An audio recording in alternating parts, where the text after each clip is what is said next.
fechar esse tópico, ainda uma exposição sobre a questão da educação, o tema da educação, da paideia, né, nos poemas homéricos. Na semana passada eu falei um pouco sobre algumas características dos poemas homéricos de uma forma geral e abordei alguns trechos da Ilíada, sempre tentando, evidentemente, enfocá-los do ponto de vista da noção de educação. Né? É evidente que se nós fôssemos aqui ficar falando sobre poemas homéricos, seria um curso. Haveria material para ficar um semestre inteiro analisando esses poemas de vários pontos de vista diferentes. O ponto de vista que interessa para a gente aqui é o da noção de paideia, de educação, de formação.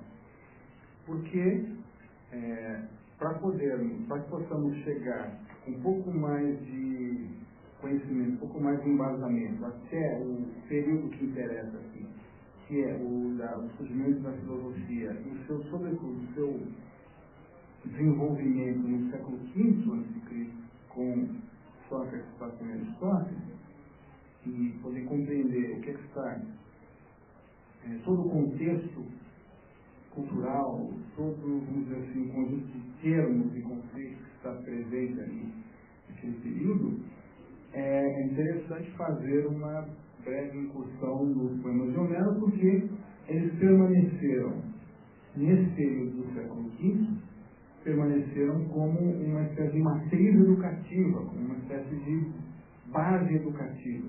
Então, talvez você se recorde que na semana passada, o primeiro assunto que eu procurei abordar aqui foi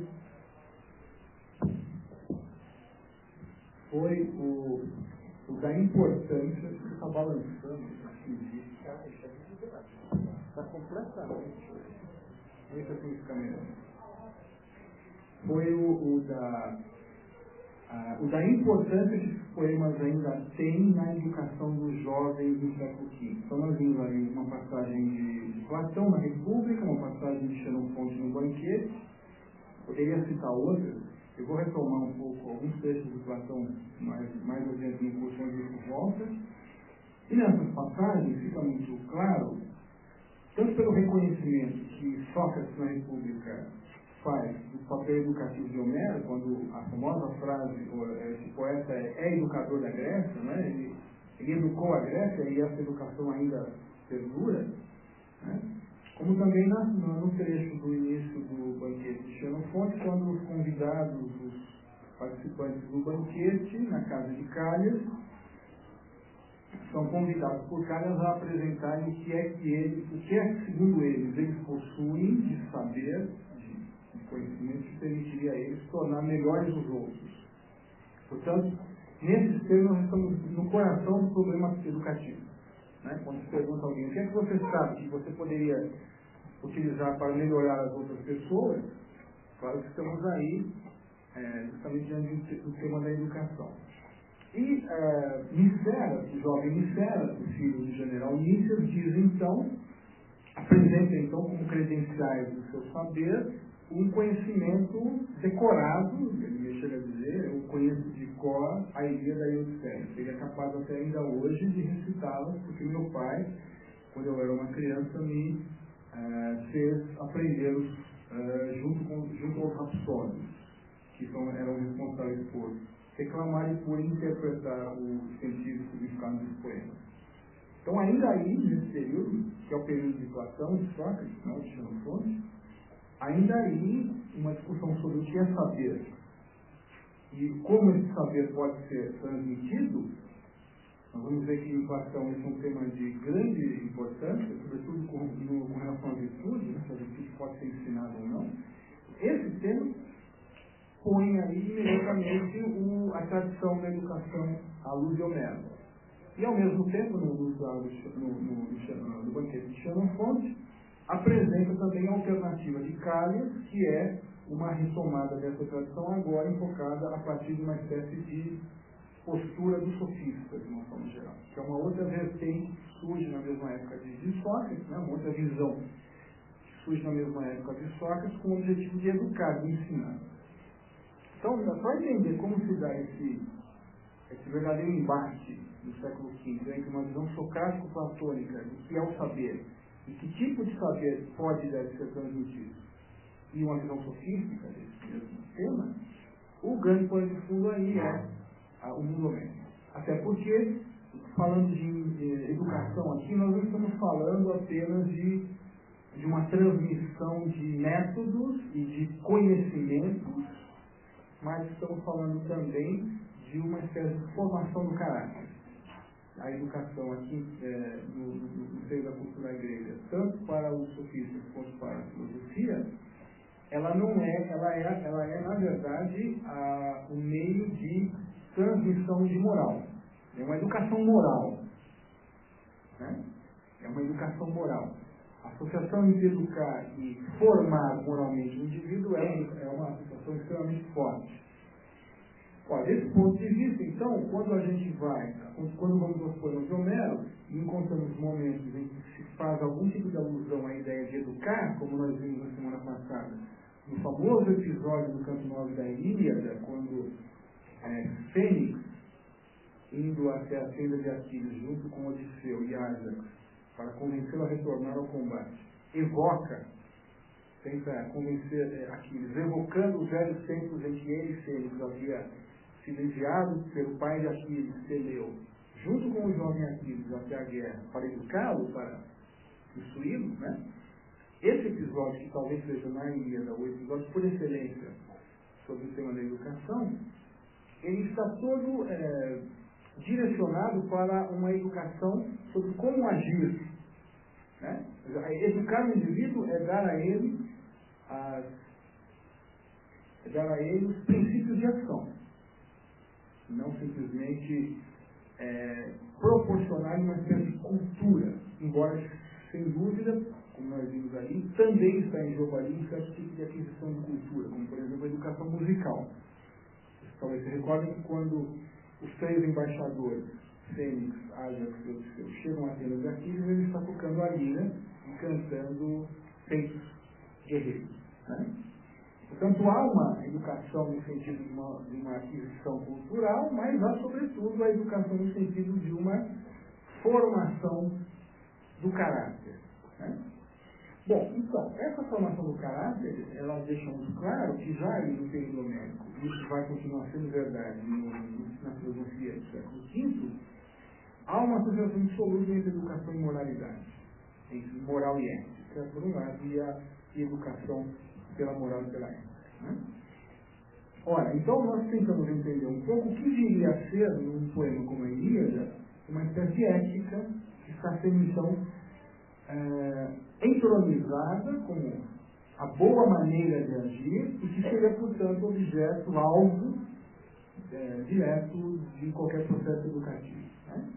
Bom, então nós vimos algumas poucas passagens que eu vou enriquecer um pouco hoje ainda na Ilíada, vou acrescentar algumas, sobre isso que se chamou posteriormente do ideal daquela expressão que talvez você se recorde,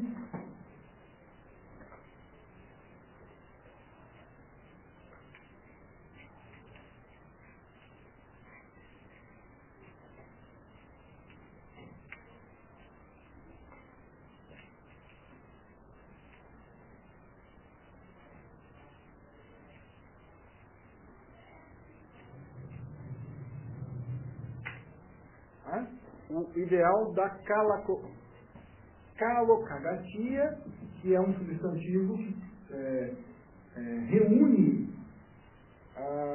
aqueles 2 adjetivos, kalos e agathos.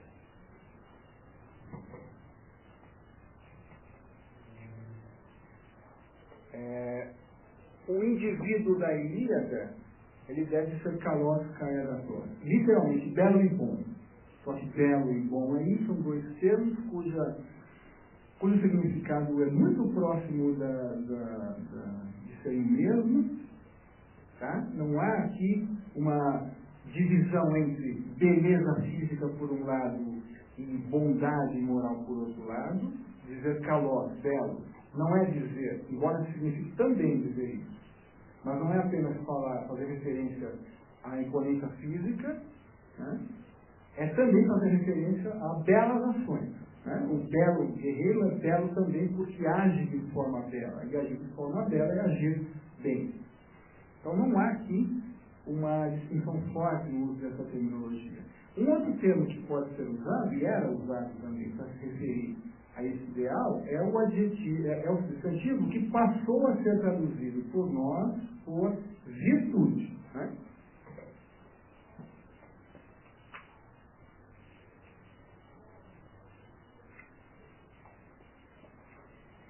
Areté. A noção de areté, que sintetiza a ideia da calocagatia, do guerreiro calocagator, ela é, no fundo, uma maneira de se referir a essas características que dão destaque ao indivíduo. Né? Então, achei importante isso. A ideia de areté não está aí necessariamente restrita a uma virtude moral. Podia-se dizer, por exemplo, a areté dos cavalos. O que é a areté dos cavalos? É a capacidade de ser veloz. Né? Portanto, um cavalo é virtuoso, nesse sentido básico, primitivo de areté, na medida em que ele executa aquilo que, segundo consideramos, daria destaque a um cavalo. A saber, ser mais veloz do que os outros cavalos. Né? Então, essa ideia do destaque é uma ideia extremamente relevante aqui nesse contexto. Né? Por isso, então, considera-se, na verdade, que a palavra areté está associada, essa é uma questão sempre controversa, né? Ela é fortemente razoável, está associada ao superlativo de agathos, que é aristos, né? De onde vem, por exemplo, termos como aristocracia.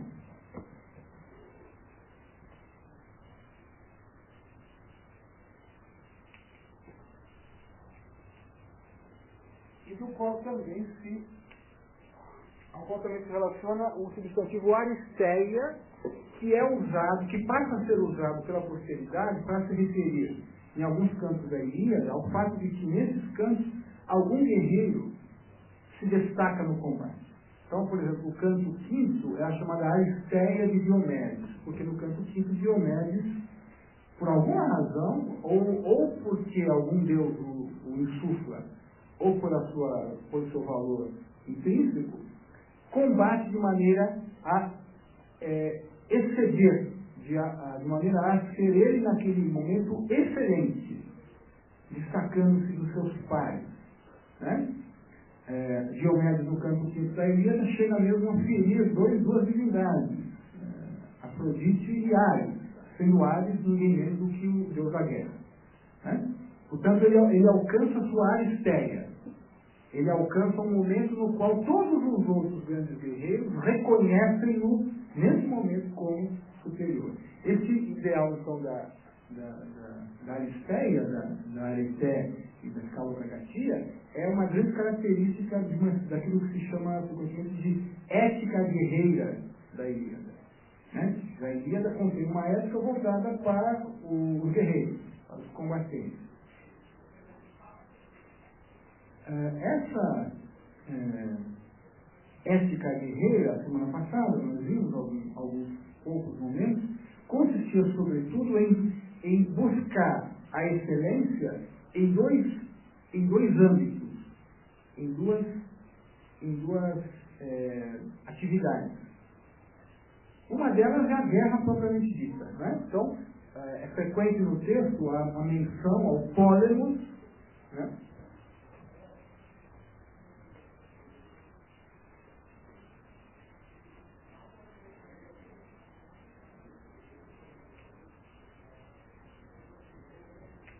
Pólemos ou make, significa combate.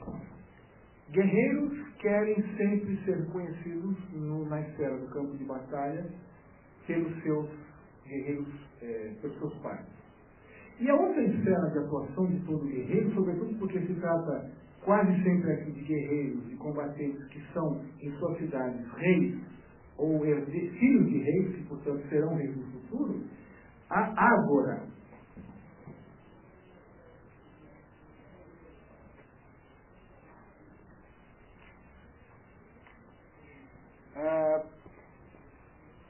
que aqui não pode ser traduzida por assembleia, no sentido forte, porque nós não estamos aqui falando de um contexto como depois do século V, em que a ágora significará praça pública, onde acontecem as assembleias públicas, onde os cidadãos deliberam sobre o que farão.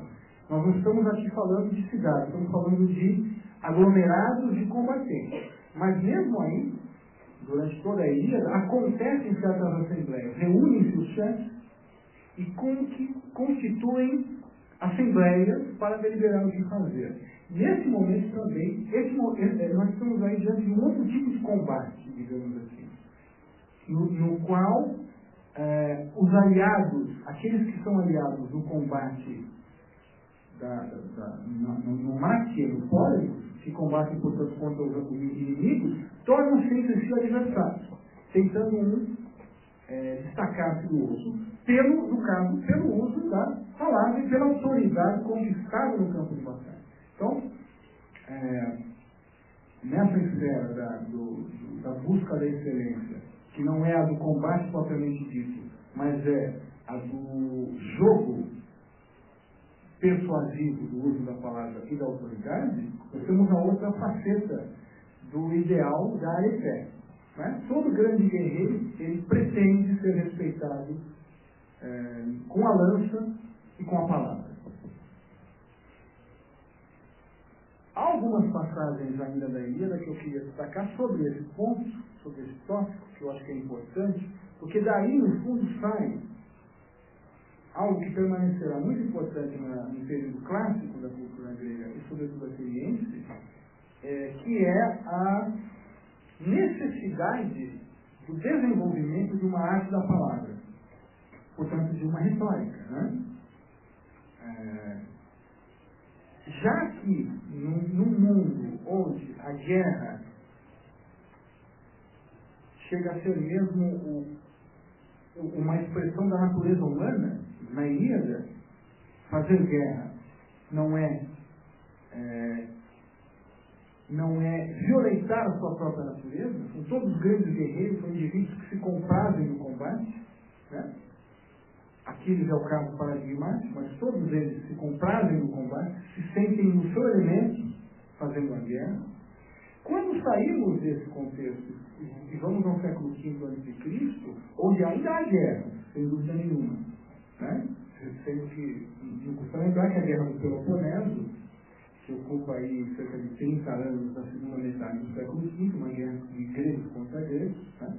Tem uma enorme influência no destino do povo grego, mas ao mesmo tempo a guerra passa a ser algo considerado como uma exceção. Os indivíduos não veem no fazer guerra um estado típico. Eles não são apenas guerreiros. Os guerreiros são agora membros de exércitos. Né? Eles são indivíduos voltados para uma determinada ação, um determinado ofício. E existem outras atividades. Isso tudo tem muito a ver com o surgimento, com o fortalecimento da cidade, da polis. Né? Aqui a cidade ainda é algo que fica em segundo plano, até porque a maioria dos combatentes está fora dela. Né? Na Atenas do século V, a cidade ganhou um tal estatuto que o uso da palavra na ágora não é apenas uma entre duas atividades a que os guerreiros deverão fazer, mas passa a ser, digamos, e daí vem o surgimento da política propriamente dita, passa a ser a atividade por excelência do cidadão. Né? Então, a ágora passa a ser um lugar privilegiado para compreender o que mais tarde será a ideia de educação. Não que não haja mais educação militar, que não haja mais a busca de satisfazer um ideal militar, mas isso perde um pouco o peso que tinha no mundo homérico. Né? Então é interessante ver um pouco essa ideia, sobretudo porque eu vou falar hoje mais sobre uma outra personagem que não Aquiles, que é o paradigma daquele que é capaz de usar a palavra de modo persuasivo. Né? Antes disso, eu queria só então acrescentar duas ou três passagens que reiteram esse ideal da areté guerreira como sendo ao mesmo tempo atividade polêmica, no sentido literal, e a atividade polêmica no sentido metafórico, ou seja, fazer o pólemos, de fato, arriscar a vida, e fazer um outro pólemos, que é o pólemos da palavra. Né? Um exemplo que aparece já ali no começo é o próprio Aquiles, que é considerado o maior dos guerreiros, e é inegavelmente para todos os outros guerreiros aquele que ultrapassa, que está além, que é chamado pelos outros gregos o maior dos gregos, o maior dos aqueus. Né? E Aquiles, no canto 1, versos 488, 492,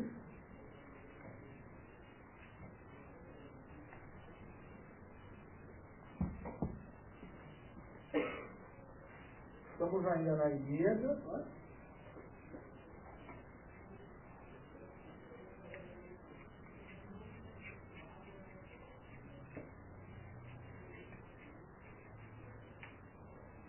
Você deve se lembrar que a Ilíada começa com a retirada de Aquiles da batalha por causa da desonra que lhe foi causada por Agamemnon, quando Agamemnon, tendo de devolver Criseida para Crises, o sacerdote, para que o Apolo retire a peste do acampamento, exige, em contrapartida, que Aquiles lhe dê a ele, Agamemnon, a Briseida, ambas tendo sido tomadas como escravas nos saques das várias cidades da região.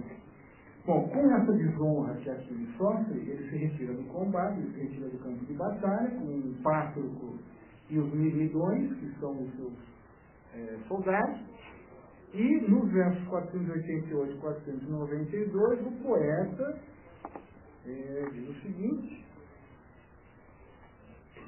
descrevendo a situação, o estado em que se encontra Aquiles, ele diz,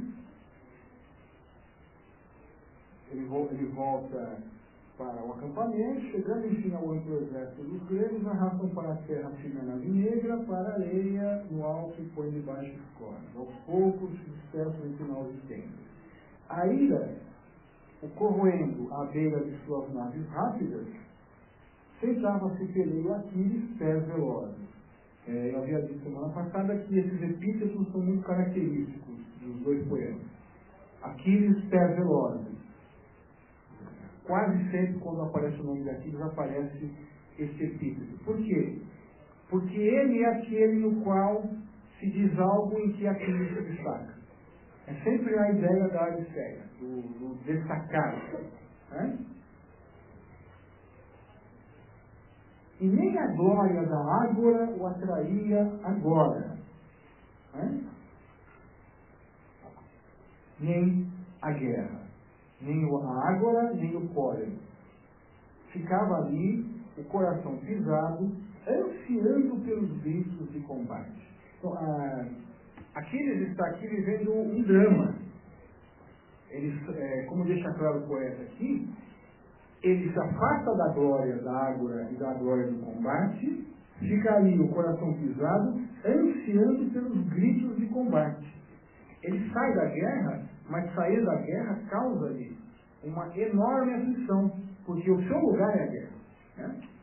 Aquiles é um indivíduo que nasceu para combater. Ele nasceu para uma vida de combate. Ele nasceu para ser glorificado pelo combate. Sair do combate põe em conflito dois valores, digamos assim, de importância enorme para ele. A sua natureza bélica, por excelência, e a desonra sofrida. A desonra sofrida, nesse momento, se sobrepõe à sua própria natureza. A desonra sofrida, e que foi cometida por Agamemnon, é tal que Aquiles é obrigado, de certa maneira, a contrariar-se. Ele é obrigado a contrariar a sua própria natureza. Então ele não sai contente do combate. Ele sai não só desonrado, como também se sente tendo sido tolhida de sua natureza a sua característica fundamental, que é o combater. E ele diz, o texto diz, nem a Ágora nem o combate, nem as duas glórias que podem ser obtidas na Ágora e no combate, ele nesse momento aspira. Né? Outra passagem interessante aqui, canto 4, a Porque nós vamos ver, verso 400, no qual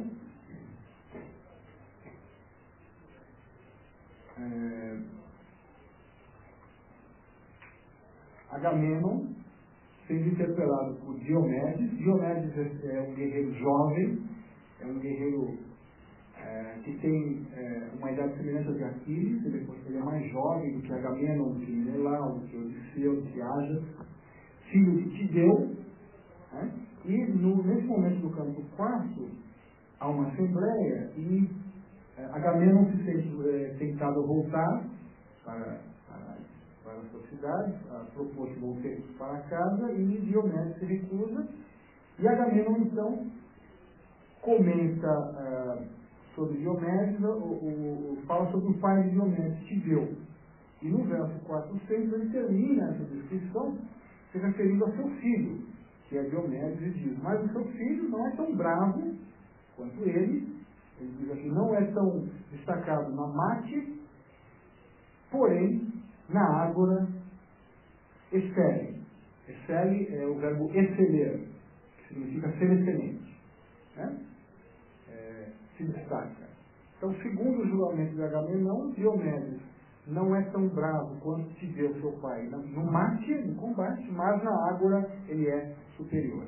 Sempre esse esquema, né? É um verdadeiro esquema que é aplicado, que é usado como julgamento do guerreiro.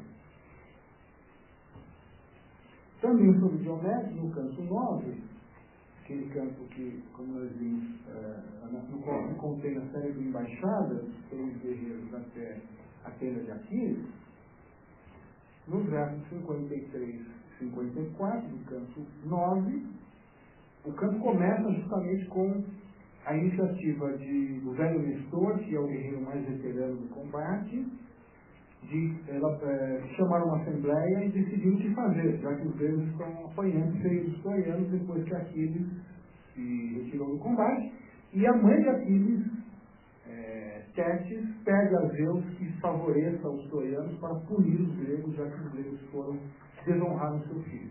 E aí, todo esse miolo da Ilíada consiste num favorecimento de Heitor, que é o maior guerreiro troiano, e dos troianos de uma forma geral. Nesse início do capítulo 9, então, Nestor propõe uma deliberação para decidir o que fazer. É quando eles decidiram, então, mandar a embaixada dos 3 guerreiros até a tenda de Aquiles. E nesse momento, depois que Diomedes havia tomado a palavra, Nestor, o velho Nestor, se dirige a ele dizendo o seguinte: Tidida, filho de Tideu. Essas expressões patronímicas são muito comuns nos poemas. Aquiles é Pelida, filho de Peleu. Odisseu é Laertida, filho de Laerte. Diomedes é Tidida, filho de Tideu. Ájax é Telamônio, filho de Telamão, porque é assim que se reconhecem os guerreiros, né? Pelo nome do pai, pelo patronímico. Então, Tidida sobrepassas a todos na guerra em valor. Tu és muito forte no pólemo. Entre os teus jovens pares, excele quando discorres em prudência. Literalmente, o texto diz: Tidida, és forte no pólemo e és aristos, tá? Superlativo de agatos, és excelente na bulé. Bulé é um outro termo bastante importante.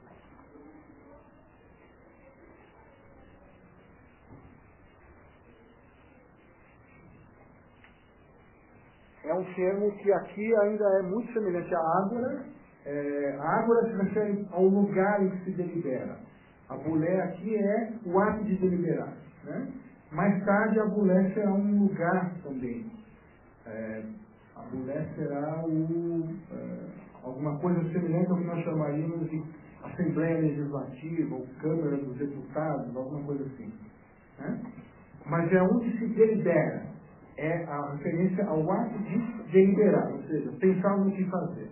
E aqui então o velho Nestor louva Diomedes, dizendo que ele é superior no pólemo e Ariston na bulé. Sempre então esse esse lugar comum, o que não torna isso nada pejorativo, é uma verdadeira obsessão dos guerreiros de serem chamados pelos outros dessa forma. Outra passagem interessante aqui, Canto 18, verso 106.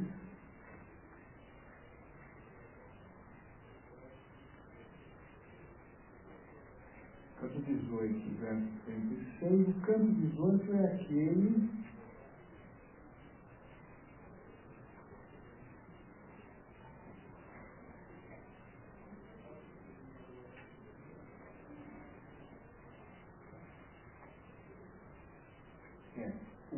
quando Aquiles já decidiu retornar ao combate porque quer vingar a morte de Pátroclo por Heitor. E ele então, como Heitor conseguiu ao matar Pátroclo, e Pátroclo havia pedido emprestado as armas de Aquiles, que eram as melhores armas, a melhor armadura, a melhor lança, o melhor escudo, o melhor elmo, Heitor, ao matar Pátroclo, consegue despojar o corpo de Pátroclo das armas de Aquiles. Honra maior do que essa, só se ele tivesse conseguido também tomar o corpo de Pátroclo. Mas o fato de ele ter conseguido voltar para a Troia com as armas de Aquiles é um momento de maior glória de Heitor durante o combate. E Aquiles, então, voltando ao combate, sua mãe Tétis pede a Hefesto, o deus da metalurgia, né, Mercúrio na denominação latina, que lhe faça novas armas. Nesse contexto, então, a sua mãe recorda-lhe o fato mais marcante da existência de Aquiles, que é, eu já comentei isso semana passada, um certo dilema que Aquiles está sujeito. Ou abandonar a guerra e viver uma vida longa e feliz, uma vida longa e tranquila, pacífica, mas totalmente desprovida de cleos, de glória, né? E é o termo fundamental para compreender o que é isso que os grandes guerreiros visam, a glória. Talvez você se lembre que quando, na semana passada, eu comentei a passagem no canto 9, em que os 3 embaixadores entram na tenda de Aquiles e dizem que ele está lá dedilhando a lira e cantando Clea Andron, cantando as glórias dos homens. É porque, afastado da batalha, forçado a sair da batalha pela desonra a que foi submetido, a única maneira que Aquiles encontra de manter-se numa batalha é cantar o Clea Andron, é cantar as glórias dos homens, é cantar feitos guerreiros de heróis do passado. Isso, de alguma maneira, o mantém no seu elemento, né? E, ao mesmo tempo, nos mostra como na verdade, diga-se de passagem, quão forte é a relação entre o poeta e a glória. O poeta glorifica, não é? O guerreiro, na verdade, quer ser cantado pela poesia futura. Isso é muito evidente na Ilíada, no canto 3 sobre isso, né? Os guerreiros querem ser reconhecidos e tornar-se matéria de cantos poéticos. É como se essa fosse a única maneira que eles têm de se imortalizar, visto que eles não são deuses. E a característica por excelência da divindade é a imortalidade. A imortalidade do guerreiro lhe é proporcionada pelo canto poético. Ele se mantém, né, glorificado pela poesia. Aquiles aqui está fazendo, então, às vezes, do poeta que canta as glórias alheias, porque nesse momento não há para ele alternativa. E sua mãe, então, no canto 18, quando ele está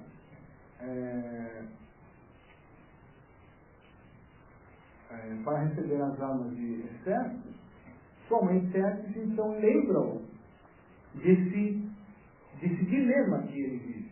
Ou viver uma longa vida sem glória, mas longa e pacífica, e para isso tomar a decisão de afastar-se do combate, ou manter-se no combate e estar fadado, porque esta é a moira, o destino de Aquiles, a ser glorificado pelos seus feitos nos combates, mas a morrer jovem. Né? Essa é uma noção fundamental do mundo homérico,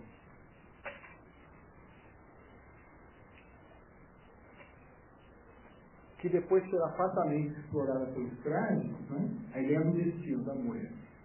A Moira de Aquiles está indissoluvelmente ligada à sua natureza. Aquiles é um combatente. E a Moira de Aquiles prescreve que ele terá uma morte jovem. Se ele der vazão a essa sua natureza, embora o termo natureza aqui seja usado por minha própria conta, né? Não é um termo que seja usado no poema. Mas para que ele possa ser Aquiles, ele terá que pagar o preço da morte jovem, mas do que o texto chama de kalos thanatos, de bela morte. Lembrando sempre que belo, kalos, aí, que faz parte lá da ideia da kalokagatia, significa uma morte, então, valorosa, nobre, né, gloriosa. Sua mãe, nesse momento, lembra-o de que ele tem diante de si esse dilema, né, versos 95 e seguinte, responde-lhe Tétis em lágrimas: Moira breve a tua, filho, já que assim decides. Heitor morrendo, ou seja, você matando Heitor, o fado há de querer-se morto, o destino há de querer-se morto. E aqueles pés velozes, grande dor tomavam, tomara eu já estivesse morto, pois não pude valer a hora da morte ao companheiro de armas, Pátroclo.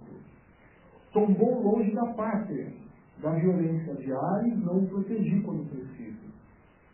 Não torno, bem sei, ao lar. Nem fui luz salvadora a Pátroclo, nem aos outros domados por Héctor. Inútil.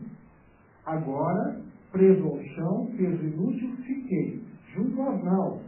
Eu, ainda que outros me cedam na ágora, na guerra, o melhor grego. Bom, são dois pontos interessantes dessa passagem. Primeiro, o reconhecimento de Aquiles de que sua moira é que ele morrerá jovem, né? E o seu reconhecimento, como ele diz, ainda que outros me cedam na ágora, né? Na ágora, outros são melhores do que eu. No entanto, no Pólemos, ninguém nos aparta. Interessante, o próprio Aquiles aqui não tem pudores em aceitar que, no que concerne a deliberação pelo uso da palavra, ele não seja superior. Né?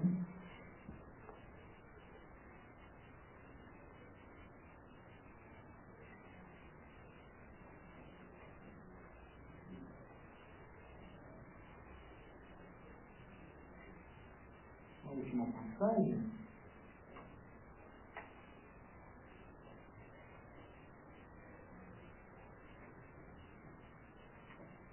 A passagem de Pátroclo, quando Pátroclo está tendo sua própria aristeia, né, porque ele volta ao combate com as armas de Aquiles, as armas de Aquiles o cobrem completamente, o elmo fechado, os guerreiros gregos usavam o... eu não sei como é que chama isso, eu acho.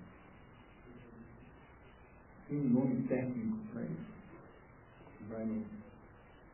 É a armadura, né, que vai no peito, no tronco. Usavam as cnêmides. As cnêmides são as cocheiras. São peças de metal, semelhantes às caneleiras que os jogadores de futebol usam. Né? Só que eles eram de bronze e vinham nas coxas. A palavra cnêmide é uma palavra grega que significa essa cocheira. E os toreiros se referiam aos gregos como os gregos de belos cnêmides. Né? Usavam então essas proteções nas pernas, usavam proteções nos antebraços, elmos fechados e escudos. Portanto, eles se protegiam fortemente com bronze. Né?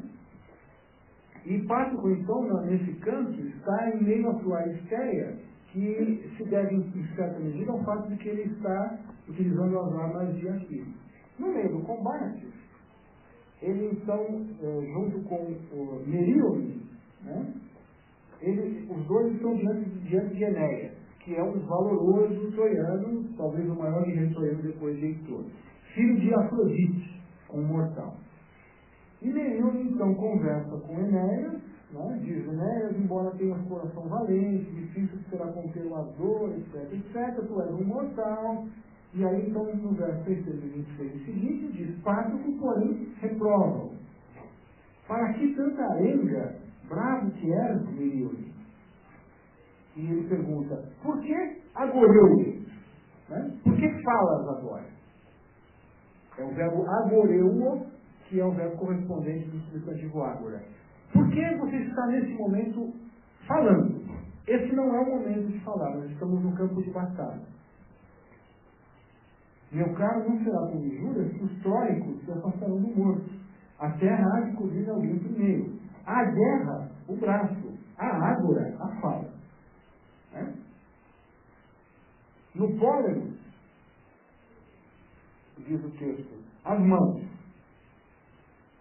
Na Bulé, as palavras. E é como se Merlíon aqui estivesse tocando essas atividades. Não é hora de falar. Você não tem que ameaçar o seu adversário. Você tem que matá-lo. Né? Ameaçar o adversário, no lugar disso, é a Bulé, ou a ágora. Não o Pólemo, não a máquina. Né? Então vejam, sempre esse duplo ideal, né, do destaque no combate e no uso da palavra. Olha, essa ideia do destaque no uso da palavra, que eu queria hoje retomar e desenvolver, aparece de maneira paradigmática, não em Aquiles, o próprio Aquiles, como nós vimos, aliás, até chega a reconhecer no canto 16 que na Ágora há outros melhores do que ele, embora nunca no pódio. Se Aquiles, por um lado, é um paradigma, digamos assim, tipo educativo ligado à ideia do guerreiro aristocrático, né? O guerreiro que não é um mero soldado de infantaria, mas o guerreiro por excelência, o condutor, né? Aquele que no campo de batalha é reconhecido como um grande líder.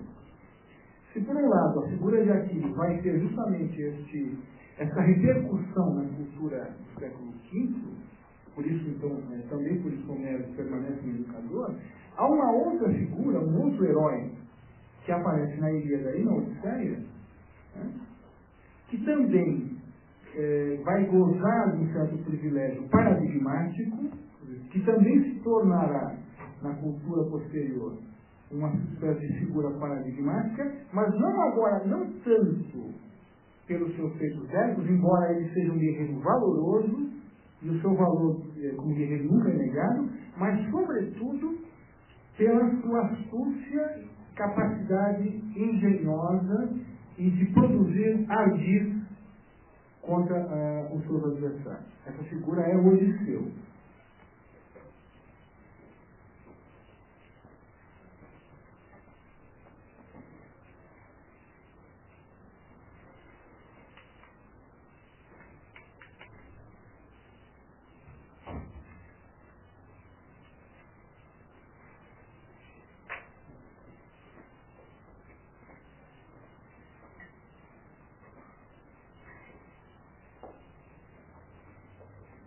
Odisseu é uma espécie de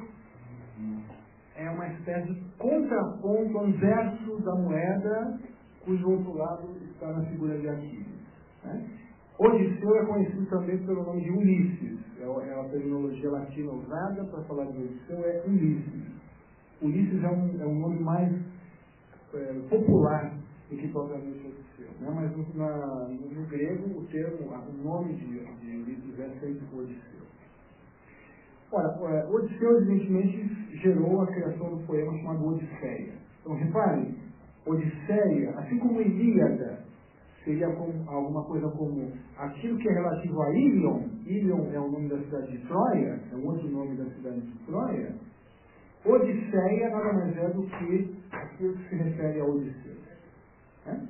E a expressão Odisseia, usada na língua portuguesa, sabe que é possível usar o termo Odisseia em português como um substantivo, né? Quando você diz assim, puxa, eu tenho que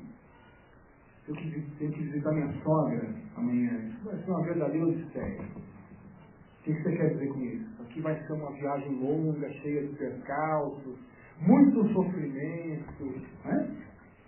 Por quê? Porque a Odisseia consistirá, no fundo, numa grande viagem recheada de peripécias e percalços. Toda ela centrada na figura de Odisseu, que é, então, o protagonista. Antes de irmos à Odisseia, eu vou me manter ainda um pouco na Ilíada. Na Ilíada, como também na Odisseia, há alguns epítetos que são frequentes para se referir a Odisseu. Aquiles, então, é o de pés velozes. Agamenão é o pastor de homens, porque Agamenão é o chefe da expedição dos gregos, né? Os epítetos de Odisseu são sempre voltados para destacar a sua capacidade de engenho, sua capacidade de astúcia, né?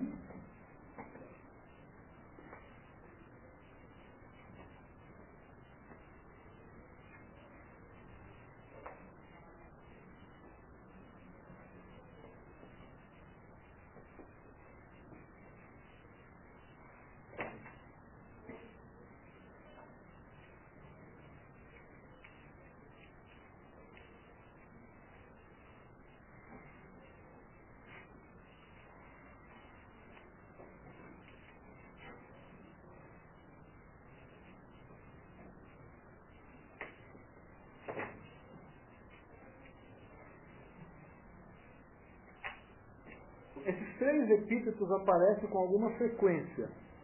Polímetes, Polimécanos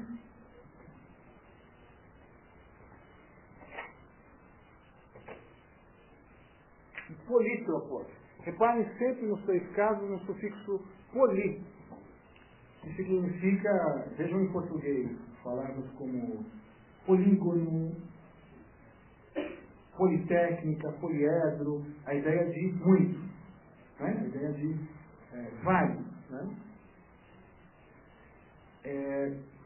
Polímetes, metis é o substantivo que se traduz por astúcia e, na verdade, derivado do nome de uma deusa, a deusa Metis, que é a deusa da astúcia. Polimécanos, mécanos vem de mecanex, significa máquina, literalmente. Né? É aquele que é capaz de muitas maquinações. Polítropos, literalmente, é multiforme. Né? É um indivíduo que tem muitas formas. Nós vamos ver que na Odisseia, de fato, ele passa a ter mais de uma forma. Né? Todas essas palavras, elas acabam ressaltando a capacidade de Odisseu de variar. Né? Capacidade de Odisseu de ser diferente.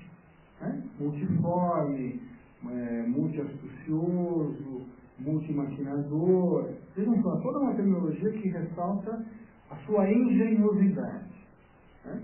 Há uma expressão que aparece com alguma frequência, que chega mesmo a dizer dele, igual a Zeus em astúcia, que é, evidentemente, a forma mais intensa de destacar a sua capacidade de astúcia. Igual a Zeus em astúcia. Né?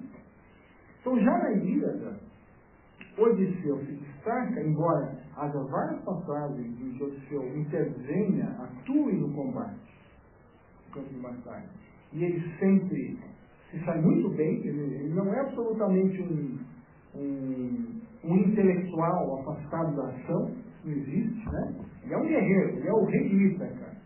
Ele é um condutor de guerreiros e um guerreiro reconhecido por sua liderança. Mas o grande destaque que ele tem, de fato, mais do que os outros, é essa sua engenhosidade. Né? Vejamos aqui duas passagens da própria Ilíada, onde isso é ratificado e onde se percebe até onde pode ir sua engenhosidade. Por exemplo,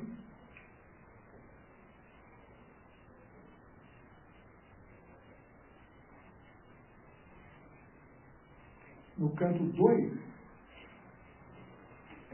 o canto 2 é um momento em que Agamenão, por causa do sonho enviado de Zeus para ele, está resolvido a abandonar o campo de batalha. Né? Nesse momento, então, versos 1, 69 210, canto 2,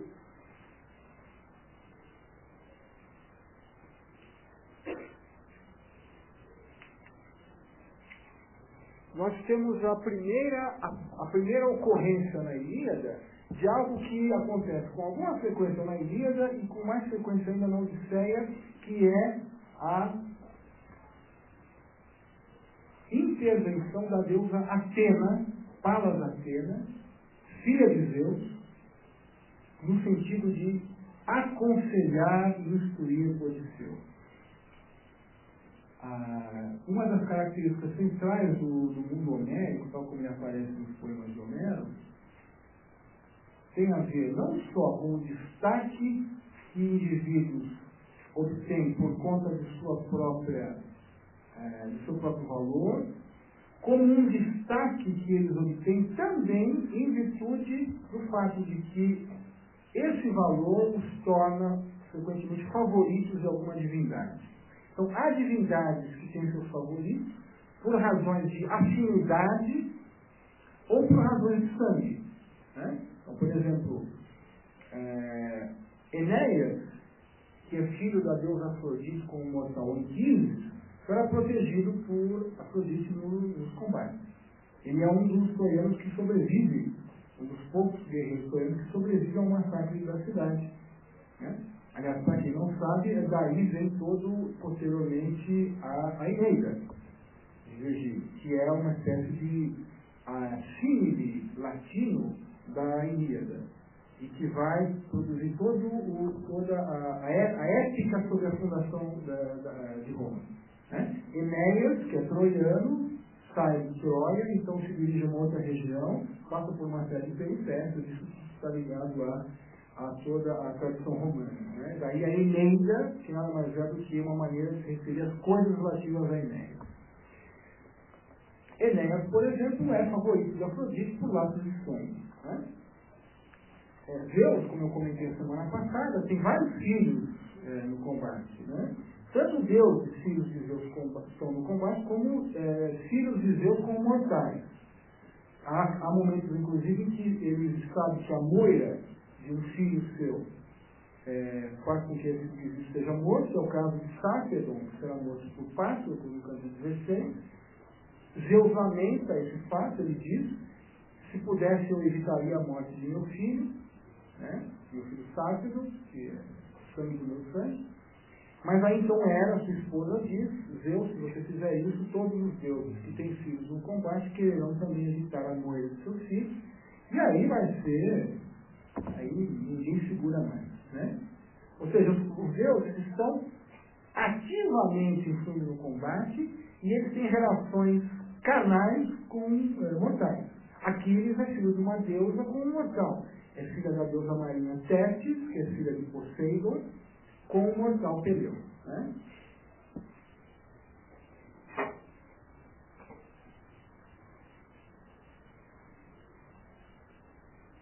Então, no canto 16,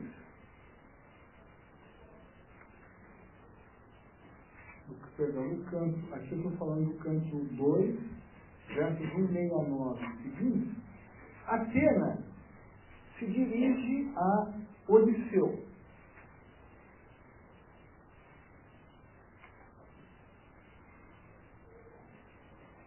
Ela foi enviada por Hera, já que Hera, que é uma deusa favorável aos gregos, os deuses vestiam a camisa. Havia deuses favoráveis aos troianos e deuses favoráveis aos gregos. Por várias razões. Hera era ardorosa defensora dos gregos contra os troianos. Ela empalava Atena. Quando Zeus, então, resolve favorecer os troianos a pedido de Tétis, mãe de Aquiles, porque os gregos haviam desonrado seu filho, era muito preocupada e pede a Palas Atena que desça aos aqueus e com as suas brandas palavras detenha os homens e não deixe que eles se retirem do combate. Diz o poeta então: assim falou, e Atena, a deusa, olhos azuis, não desobedeceu. Dos píncaros do Olimpo desceu precipitada e rápida alcançou as agílimas naves dos aqueus. Ali topou com Odisseu. Aqui está, equiparado a Zeus em Argúcia. É uma das passagens em que o poeta usa a expressão que eu estava mencionando, né? Vejam, é a deusa da astúcia, para as Atenas, e o mais astucioso dos mortais. Isso é que explica esse favoritismo de Atena em relação a Odisseu. Não tem a ver com laços de sangue, tem a ver com uma espécie de personalidade, embora sejam expressões extremamente anacrônicas, né? Caráter também não é, mas o traço característico de Odisseu, que é a sua astúcia, o traço por excelência da deusa Atena. É a deusa da astúcia, é a deusa da sabedoria. Né? Para quem não sabe, o símbolo da sabedoria e, portanto, da filosofia será a coruja de Minerva. Minerva é um nome latino de Palas Atena. Né? Palas Atena é o símbolo da sabedoria. É a deusa votada ao saber e à persuasão. Odisseu é o mortal que mais se aproxima dessa característica da deusa. Ali estou um pouco Odisseu, equiparado a Zeus e a Lúcia. Parado, muito tocava a nau pelo convés escura, a dor do coração. Olhos azuis, Atena, ao lado dele, diz: ó filho de Laerte, Odisseu multiastuto, Polimécanos, Odisseu. Fugirias também, divino, rumo aos lares, rumo à pátria querida, em naves multirrêmios, deixando para trás glória de Troia e Príamo, a argiva Helena, pela qual gregos sem número pereceram em Troia, apartados da pátria? Então a deusa está tentando persuadi-lo de que ele não deve fugir, não deve ir embora, deixando a Helena, que foi o motivo de os gregos terem ido a Troia, né? Pela qual gregos sem número pereceram em Troia. Né? Vai se entardar o povo aqueu, com fala branda, detém os homens, que as bicurvas naus não lancem ao mar alto. Então a deusa diz a Odisseu, com suas belas palavras, né, com suas palavras doces, ela está então recorrendo ao poder de persuasão de Odisseu, detém os homens e que as bicurvas naus eles não lancem ao mar alto, ou seja, convence-os de que eles não devem partir de Troia de volta para a Grécia.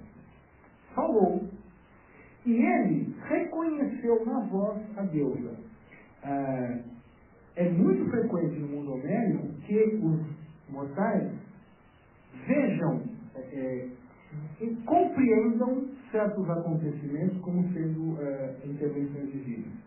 Desde, neste caso, a fala da deusa, que seria uma espécie de fala interna ao Odisseu, quer dizer, ela fala ao Odisseu, né? Até acontecimentos naturais, até acontecimentos que se dão na natureza, que são interpretados como sinais divinos. Né? E ele reconheceu na voz a deusa. Rápido correu largando o manto, e de Agamemnon, Atrida, arrebatou os séculos sempiternos dos pais. Então se dirigiu às naves dos aqueus, revestidos de bronze. A todos que encontrava, rei ou nobre, parava e com palavras brandas persuadia. Não é hora, dizer, por Zeus, de tremer como um frouxo. Assenta-te e concita aos outros que se sentem, pois não sabes ao certo o que trama o Atrida. O Atrida é Agamenon. Agamenon propõe um retorno. Né? Prova agora os aqueus.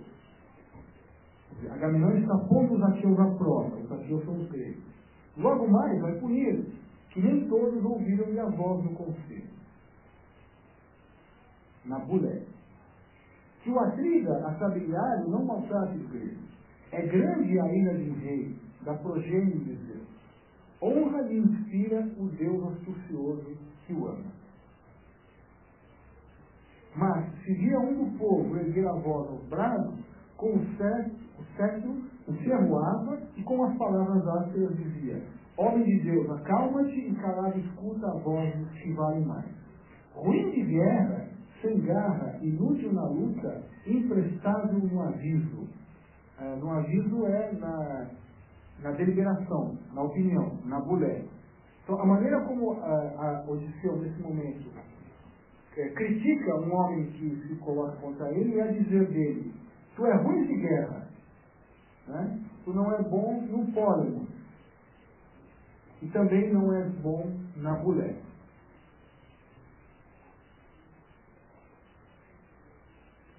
Não, aqueus não seremos todos reis aqui, de muitos capitães não carecemos, não é bom. Que um rei, um só nos comande e encabece, a quem Zeus sinuoso outorgou certo e rei. Assim, vossa capitânia orientava o exército. A ágora reflui, lavando naus e tendas, rumor como do mar de polífonas ondas que batem nas escarras e o oceano atroa. Todos nos seus lugares sentaram-se quietos. Então, Odisseu foi persuadindo todos os guerreiros a reunirem-se em Ágora para poder, então, convencê-los da necessidade de não voltar para a Grécia e continuar em Troia combatendo. Eles serão, evidentemente, bem sucedidos. Né? E ele o faz, então, a pedido da deusa Atena, que é a sua grande inspiradora. Uma outra passagem interessante sobre Odisseu, que fala sobre a sua marca característica, está no canto 3. O canto 3 é o canto no qual acontecerá o primeiro dos combates individuais, depois de 9 anos de batalha. Gregos e troianos, de uma certa forma, já estão um tanto saturados do combate. E decidem, então, no canto 3, que se esse combate dura 9 anos por causa de uma disputa entre Paris e Menelau, vocês se recordam que a guerra começou porque Paris raptou a esposa de Menelau, Helena, de Esparta, e a levou para a Troia, que Paris e Menelau então resolvam. Né? Então põe os dois para brigar. Quem ganhar leva. Essa era a ideia do canto 3. Claro que Afrodite não permitirá que isso aconteça. Afrodite é a deusa que protege Paris e que ajudou Paris a seduzir Helena com um elixir encantatório. Durante o combate, Paris evidentemente ia perder o combate. Paris, eu já cheguei a comentar aqui, não é exatamente um fanático por combate, né? Ele não é um guerreiro dos mais destacados, o negócio dele é seduzir as mulheres. Isso para um guerreiro. Hoje em dia eu sei que as coisas são diferentes, mas naquela época, para um guerreiro, isso não era lá uma grande recomendação. Gostar mais de mulher do que de matar adversário. E ele, então, evidentemente, se dava mal no combate. Ele não é um grande combatente. E Menelau venceria. Estava prestes a matá-lo, e a deusa Afrodite, então, nesse momento, cria uma nuvem de poeira. Ninguém vê muito bem o que acontece, e ela retira Menelau do combate e o leva para o seu aposento no alto da torre, na cidade de Troia, onde está Helena. Né? E assim termina esse combate. Ele termina sem nenhuma decisão. Portanto, eles deverão continuar guerreando, porque o combate não deu certo, a solução proposta não deu certo. Mas antes de começar o combate, o rei Príamo vai até as muralhas e do alto das muralhas fica contemplando a reunião entre o exército grego e o exército troiano. E começa então a perguntar a Helena, começa a pedir a ela que identifique os vários guerreiros. Né? E Helena, então, que é hóspede de Príamo, vai então falando sobre os vários guerreiros. Quem é aquele gigante que está colocado à direita? Aquele é Ájax, o maior guerreiro depois de Aquiles. Quem é aquele outro homem grande? Aquele Agamenão, pastor de homens, etc, etc. Nos versos 200 e 224, Príamo então pergunta a Helena, a partir do verso 192, ela pergunta: cara filha, pergunta Príamo a Helena, quem é esse outro em estatura, uma cabeça menos alta que Agamenon, mas de peito mais largo, mais espadaúdo? Odisseu ele é troncudo e moreno. E nisso ele tem um biotipo diferente da maioria dos aqueus, dos gregos, que são geralmente loiros, e altos. Né? E Odisseu ele é mais baixo, mais troncudo e de cabelos escuros. Largou as armas sobre a terra multifértil e, percorrendo as linhas, vai como ovelheiro, antes como um carneiro, pelo espesso, guia que atravessa um rebanho de ovelhas agência. Helena, então, por ver gerada, respondeu-lhe, pois aquele é o Laertíade, filho de Laerte, herói Polímedes, né? Diz a tradução, multiastucioso, Odisseu, que da rude ilha de Ítacavém, mas bom no dar conselhos, múltiplo em ardir. Odisseu, essa ideia da rudeza é por causa da ilha de Ítaca, que não é assim, não é como Esparta, não é como Micena, cidade de Agamenon, né? Não é como Salamina, cidade de Ájax, é uma ilha, né, pouco cotada. Mas bom no dar conselhos, é sabedor, né, de múltiplos dolos. O termo grego dolos, que dá o termo dolo. Né? O termo dolo, pense numa terminologia jurídica, a diferença que há entre um homicídio culposo e um homicídio doloso. O que é um homicídio doloso? E por que um homicídio doloso é mais grave do que um culposo? Porque há uma deliberação, uma intenção. Há um dolo. O dolo é o planejamento anterior ao ato. Né? O termo aqui é usado justamente nesse sentido. Que pode ser positivo ou negativo, evidentemente. Mas o Odisseu prima pela sua capacidade de produzir dolo. Né? Ele é doloso, ou seja, ele delibera, ele planeja. E esse planejar pode ser movido por uma boa intenção ou por uma má intenção. Né? Daí, na verdade, o fato de que na cultura posterior do século V, a figura de Odisseu será tanto tomada como positiva como negativa, por causa da sua capacidade de produzir um engenho. Né?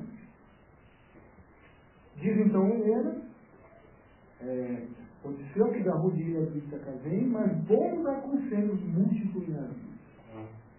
Ao ouvi-la, Antenor, mente inspirada, fala, mulher, dizes palavras verdadeiras, certo? Entre nós, Odisseu já esteve.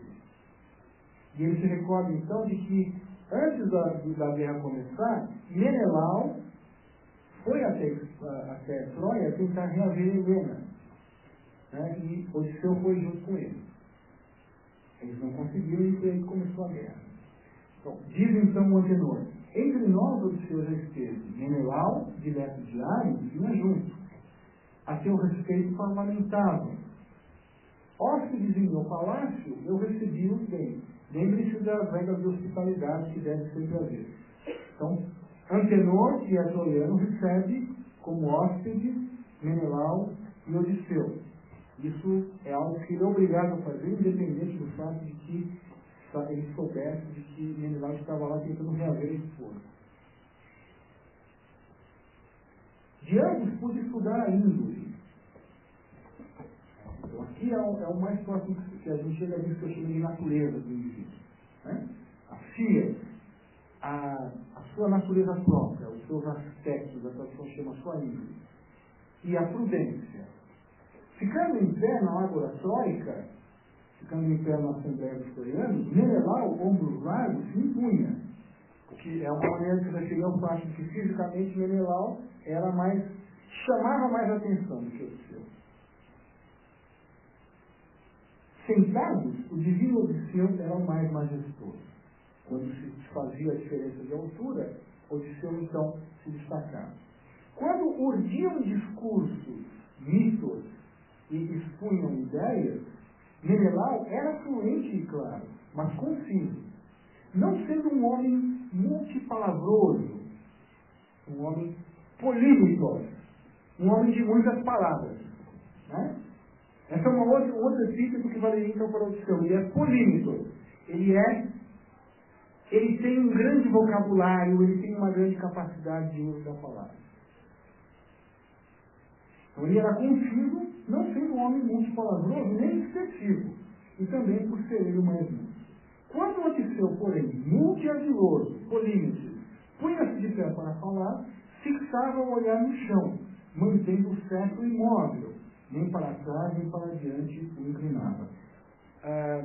Era costume, nessas assembleias, que havia um cetro, e aquele que tomava a palavra empunhava o cetro, ia ao centro da assembleia, que era um círculo, se colocava no centro da assembleia com o cetro na mão, e a sua localização espacial no centro da assembleia e a posse do cetro na mão fazia com que todos tivessem que naquele momento ouvi-lo. Todos estavam reconhecendo que a palavra era dele. Né?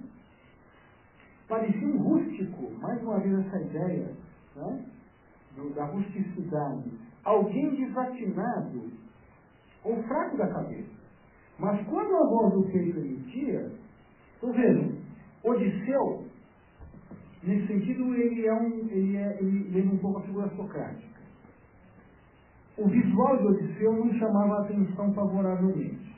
Parecia um rústico, de pé não chamava a atenção, né? Parecia alguém desatinado ou fraco da cabeça, mas quando a voz do peito emitia poderosa, palavras como copos de neve no inverno, nenhum mortal o igualaria. Então, esquecemos todos seu primeiro aspecto. Né? Não é difícil aqui fazer a associação entre a figura de Odisseu e a figura socrática. Embora Sócrates fosse feio. Sócrates não é troncudo, baixo ou erro. Sócrates era feio. Famosa a descrição que Alcibiades faz do banquete de Platão, no final do banquete, dizendo que Sócrates tem um aspecto muito feio por fora. Ele parece um sátiro, mas por dentro há coisas belíssimas em Sócrates. Né? Então, essa dissimetria entre o aspecto visível e sensível de Odisseu e algo que ele possui, que não pode ser auferido pela sensação, mas que é algo que só pode ser avaliado pelo mito, pela palavra. Vejam, Odisseu já começa, ele já é uma figura que introduz eu não vou dizer uma oposição, mas uma certa distinção, uma certa tensão entre o aspecto exterior e algo que não é mais exterior, e que chama a atenção não pela beleza exterior, mas por algo interior, mas, embora essa terminologia não seja das melhores. Em outras palavras, nesse sentido é que a figura de Odisseu lembra um pouco a figura socrática. Né? A figura socrática na cultura ateniense do século V é uma figura que afasta pela sua ausência de beleza e que ao mesmo tempo atrai, porque alguma coisa diferente há em Sócrates, e somente no logos de Sócrates se pode ter essa direita. Né? Bom, Odisseu, nesse mundo da calocagatia, ele apresenta um aspecto semelhante a esse do socratismo, embora evidentemente num grau muito menor.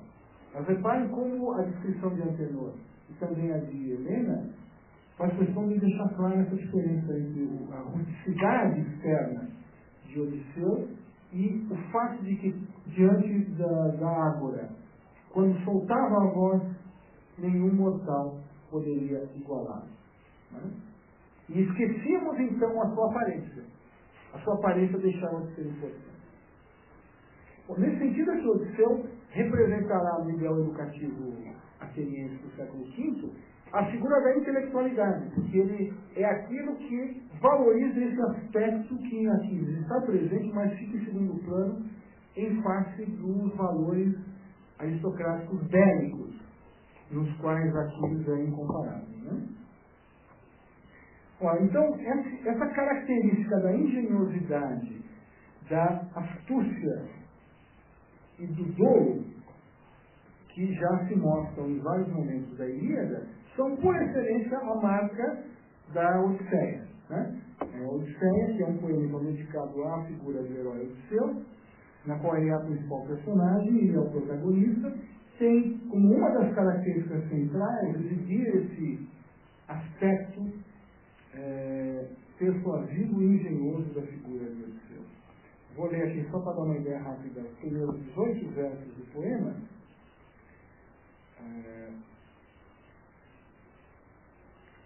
Eu vou usar aqui a tradução. Trata-se de uma tradução ao mesmo tempo notável e como é que eu vou dizer, difícil de utilizar, que foi feita por um tradutor maranhense na primeira metade do século XIX. É absolutamente notável. Chama-se Manuel Odorico Mendes. E ele fez uma tradução.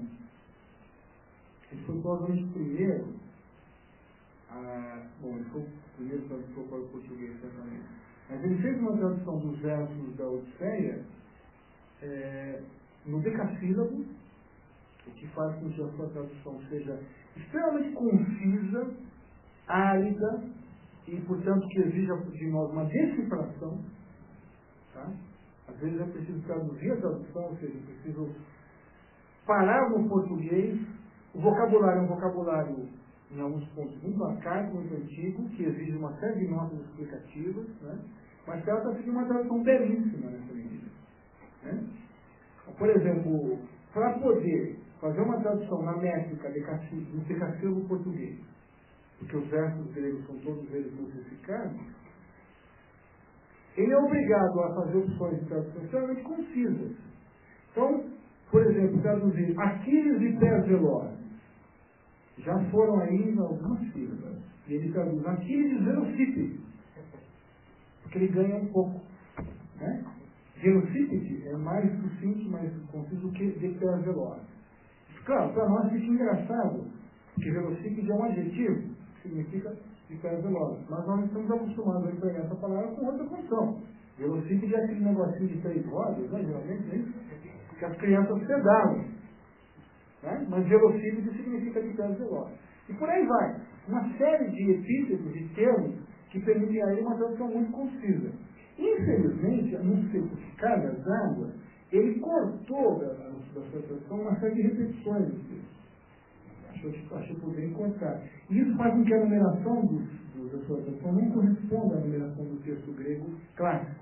Então, eu vou citar aqui uma numeração da tradução que não bate com qualquer tradução que vocês encontrarão em línguas modernas que segue o texto estabelecido já há muito tempo. Né? É uma numeração aproximada, porque ele deixou de traduzir vários versos. Então, canto 1, versos 1 a 18 da Odisseia. Canta, ó musa, essa é o início padrão de qualquer poema épico. Tá? Isso vale tanto para a Ilíada quanto para a Odisseia, uma evocação das musas. Canta, ó musa, o varão que, astucioso, polítropos, rasa Ilion santa, tendo sido destruída Troia, errou de clima em clima. Um aspecto importante da Odisseia. Essa ideia de que Odisseu errou. Não no sentido de cometer erros, mas da errância do indivíduo que vaga de um lado para o outro e não sabe bem para onde está indo. Boa parte da Odisseia consiste na tentativa de Odisseu voltar para casa e ser deparado com uma série de obstáculos. Né? Errou de clima em clima, viu de muitas nações costumes vários. O poema todo, ele no fundo funciona como um grande processo de conhecimento de Odisseu de uma série de povos, como os Ceácios, como os Lotófagos, como os Ciclopes, como Circe, como Calipso. Né? Ele passa por várias regiões diferentes e conhece pessoas novas. 1000 transes padeceu no mar alto, por segurar a vida e aos seus à volta. 1000 transes padeceu, uma das ideias da Odisseia é a do sofrimento do herói, por isso essa expressão Odisseia, quando usada por nós, se refere à ideia de passar por sofrimento. 1000 transes padeceu para assegurar a vida sua e dos seus comandados. Baldo afã, esforço inútil, Pereceram seus comandados, tendo insanos, ao claro e periônio os bois comidos. O grande motivo da perseguição que Odisseu e seus comandados sofrem é porque eles comeram, numa certa região em que se encontravam, os bois do deus Hélio, o deus Sol. E aí, então, a punição divina se impõe durante todo o trajeto. Que não quis para a pátria alumiá-los, o deus Sol. Tudo, ó pró-ideal, tudo, ó filha de Zeus, musa, me aponta e lembra.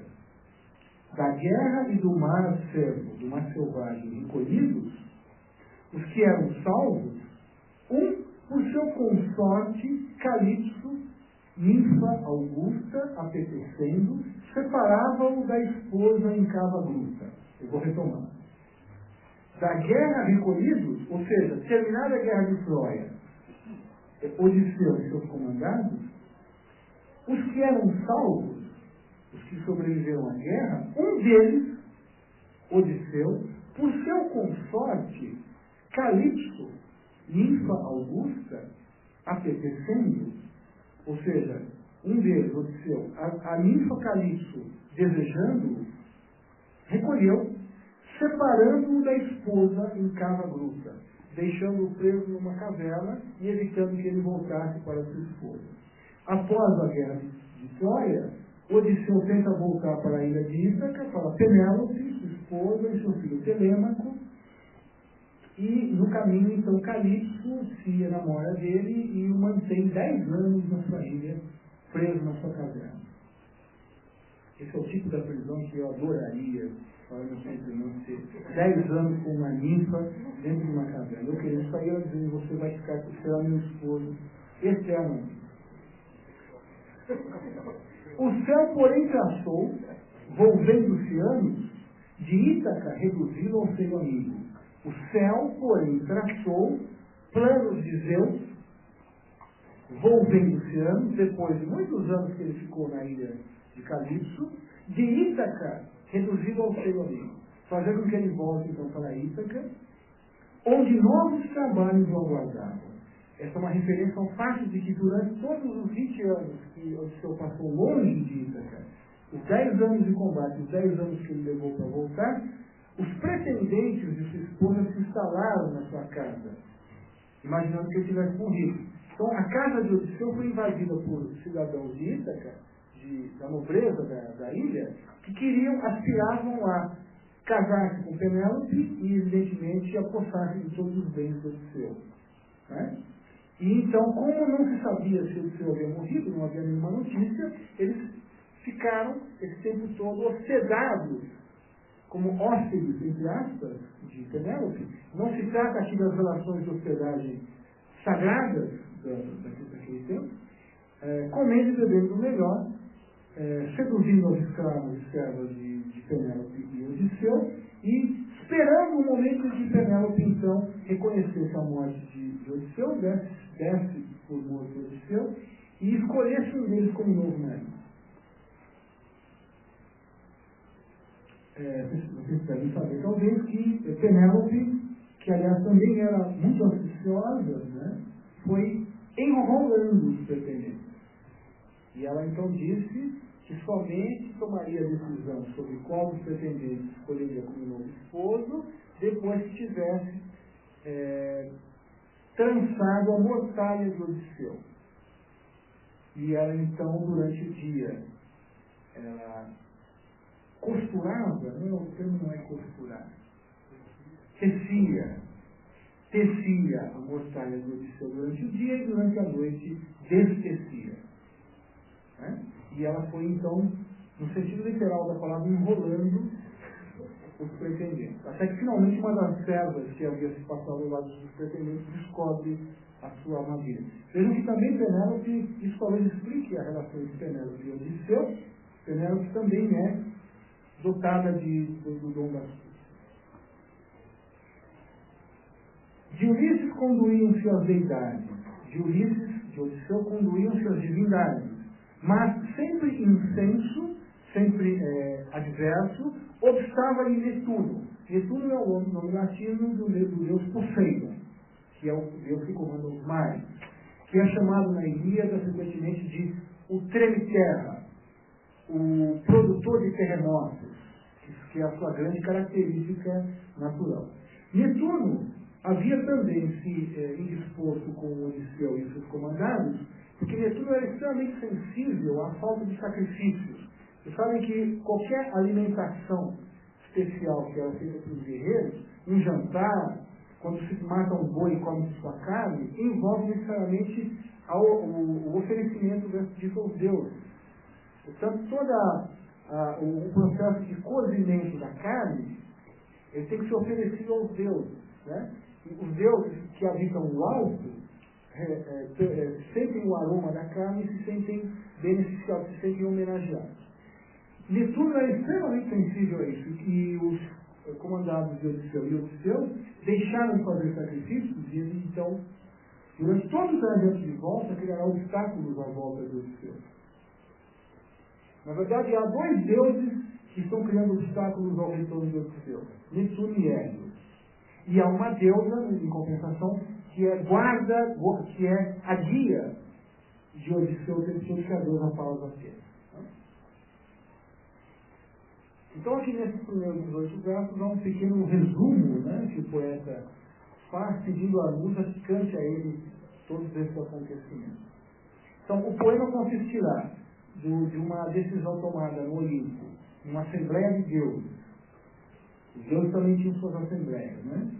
De fazer com que finalmente Calipso deixe Odisseu sair da sua ilha. Calipso então tem que obedecer, Odisseu sai da ilha com seus comandados, passa por uma série de especulias, o Ciclope, como nós vamos ver, Polifemo, os Lotófagos, filhos de Caribe, que são dois monstros marinhos, nos quais Poseidon aposta todas as suas fichas, o canto das sereias, o naufrágio de Odisseu na ilha dos Feácios, uma série de acontecimentos até que finalmente no canto 13 ele consegue voltar a Ítaca. E aí começa todo um longo processo no qual Odisseu, disfarçado, penetra na sua própria casa, disfarçado, até que finalmente ele se revela e mata os pretendentes, se reconcilia com Penélope e se reconcilia com os cidadãos de Ítaca. Toda essa parte do retorno de Odisseu a Ítaca se dá sob o signo da ilusão.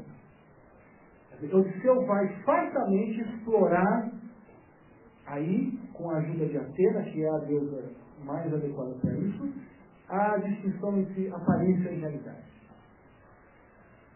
Ele é o grande manipulador da realidade, de modo a fazer parecer que a aparência é real. Né?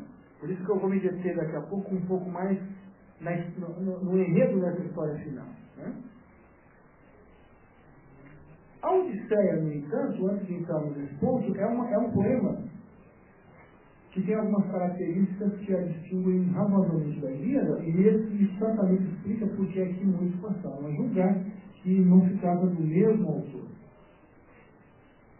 Alguns preferem dizer que a Ilíada é uma obra de velhice de Homero, aqueles que defendem a existência de um único autor, e que a Ilíada é uma obra de juventude e a Odisseia é uma obra de velhice. Né? Porque na Odisseia, de fato, nós temos uma certa mentalidade que ainda é tributária da época do guerreiro, sem dúvida nenhuma, mas que começa a introduzir alguns valores, algumas ideias que não são completamente compatíveis com a Ilíada. Por exemplo, a Odisseia é um poema da paz. Ela é um poema que se dá em tempo de paz. Ela se dá com o fim da guerra. A guerra já terminou. O que não quer dizer que a Odisseia seja um poema sem violência, absolutamente. Basta lembrar do canto em que Odisseu mata, junto com a vida de Telêmaco e de dois servos, os pretendentes. Há um massacre, e ajudado, evidentemente, por Palas Atenas. Então, não se trata de dizer que não há violência, nós vamos ver que há. Mas não há guerra. Né? É um poema de tempos de paz. É um poema do que se chama de Nostos.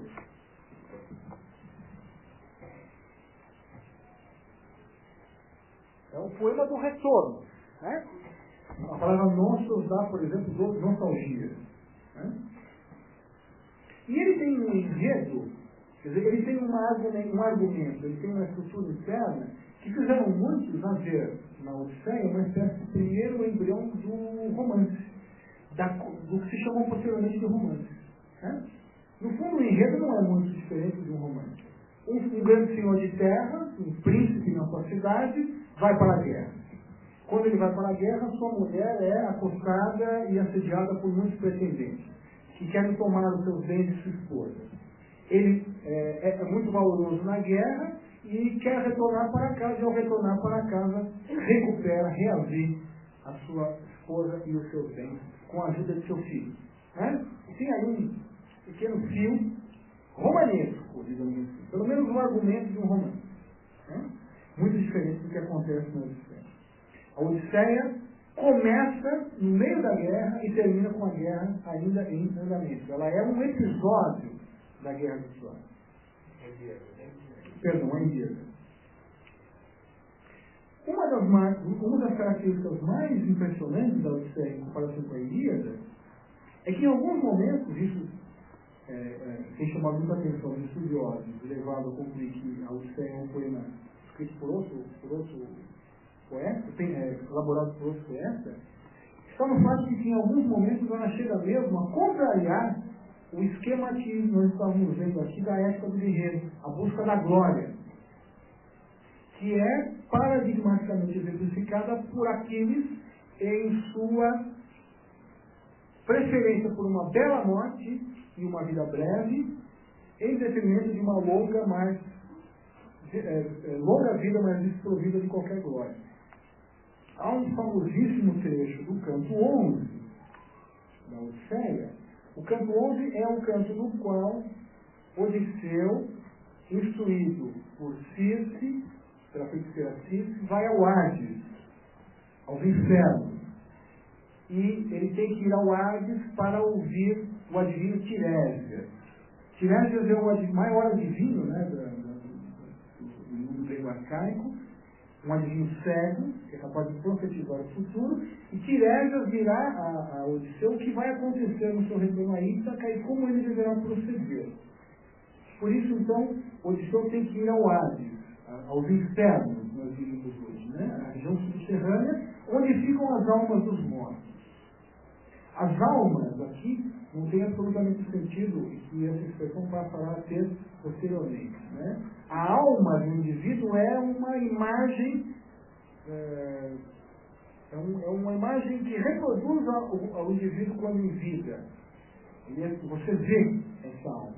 Né? O Hades é a morada de qualquer morto ou tem essa polaridade? Não, não tem. Todos vão para o Hades. Eles só não vão ao Hades, eles ficam impedidos de entrar no Hades se o guerreiro, no caso do guerreiro da Ilíada, se os funerais não acontecerem. Por isso que o guerreiro morto, o seu corpo tem que ser recuperado e o funeral deve ser feito adequadamente.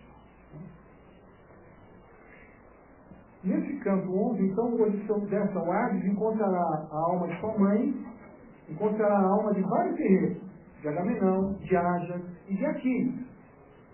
Nos versos 488, 491, canto 11,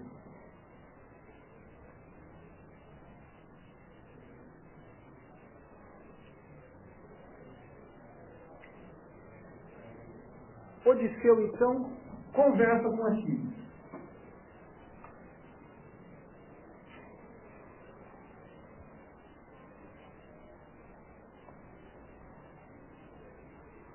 Ele diz, então, não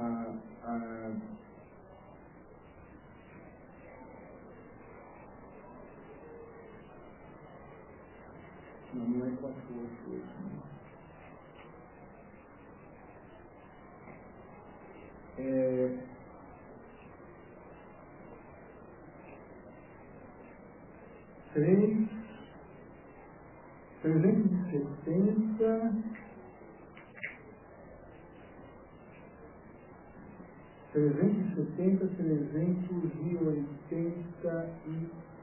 382. Encontrando a alma de Aquiles, Odisseu diz, valente dos valentes.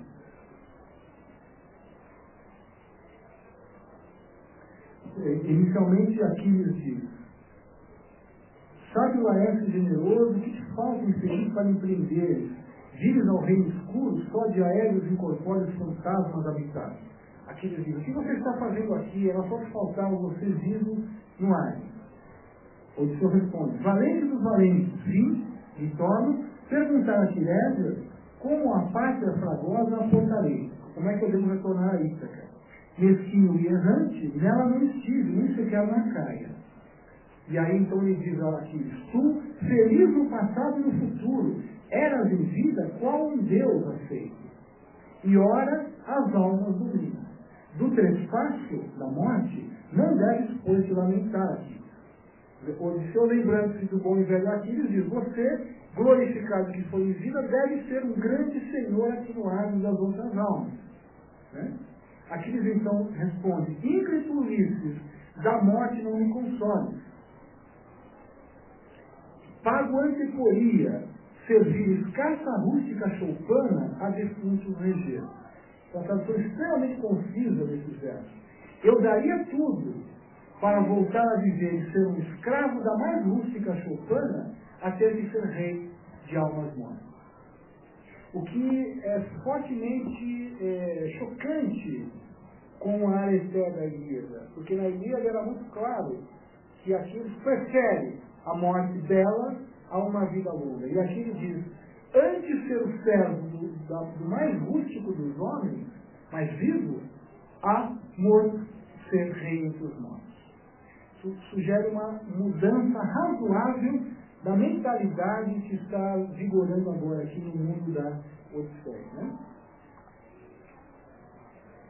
Outra característica interessantíssima é a maneira como Odisseu reage à proposta da ninfa Calipso, no canto 5, quando a ninfa Calipso recebe a ordem de Zeus e dos deuses de soltar Odisseu. Né? Ela deteve Odisseu por 10 anos na sua ilha, e agora então ela é ordenada por Zeus e pelos deuses olímpicos a deixá-lo voltar para casa. No entanto, nos versos 148 e seguintes, do canto 5, ela chega a propor ao Odisseu que fique. Canto 5, 148, 162. Ela diz, voltar queres, astuto, em breve aos lares? Embora, adeus. Se as penas o que vistes que te aguardam, comigo em laço estreito imortal ficaria. Ainda que desejes que o esposo abraçar, cuja lembrança te rala de contínuo. A Deus está simplesmente propondo a ele que fique com ela e ela o imortalizará. Ela propõe a imortalidade a Odisseu.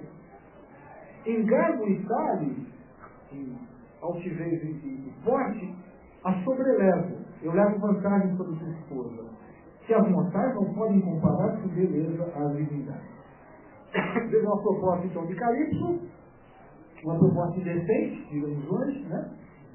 Fique, eu sou mais bela que sua esposa, eu sou uma deusa, e você será imortal comigo. Ulisses respondeu, sublime deusa, não te agrave, portanto. Eu sei que em tudo há prudente Penélope Cansende. Ora, vejam qual é o epíteto que se utiliza, mesmo reconhecendo a inferioridade da esposa em relação à deusa. Sei que em tudo há prudente Penélope Cansende. Nem da morte és escrava ou da velhice. Você é uma deusa. Mas para os lares meus partir suspiro. Mas eu desejo voltar para casa. Se um Deus me impede, como os já passados, suportarei constante os outros males. Essa ideia de que é preferível voltar para casa, de que isso é preferível à imortalidade oferecida pela divindade, também é bastante diferente do que acontece na Ilíada. Né? A ideia de que voltar para casa é um valor não é algo importante na Ilíada. Os guerreiros estão há 10 anos fora de casa. Eles querem voltar para casa, para suas esposas, os seus lares, os seus bens, sua cidade. Mas esses grandes guerreiros, de alguma forma, tem na batalha algo que satisfaz sua natureza. A Odisseia é uma história na qual o retorno ao lar parece ser um valor que chega mesmo a sobrepujar a glória, a imortalidade. Né? Há, portanto, uma espécie de virtude doméstica valorizada aqui. A prudente Penélope, se comparada com a bela Calipso, será sempre inferior, já que ela é mortal e Calipso é uma divindade. Mas, ainda assim, Odisseu percebe o retorno à sua prudência. Um indício interessante dessa mudança se encontra no último canto, canto 24, versos 155 e 162.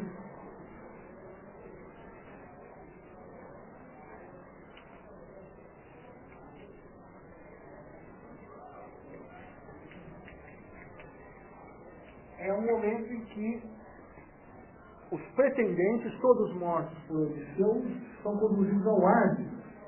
E, ao serem conduzidos ao Hades, são avistados pelos guerreiros da ilha, os guerreiros que combateram em Troia.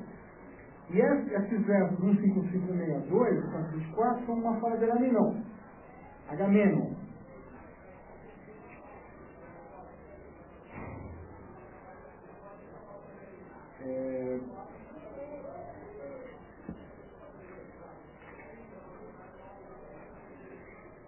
Odisseu, então, conduz ao Hades o pretendente que matou.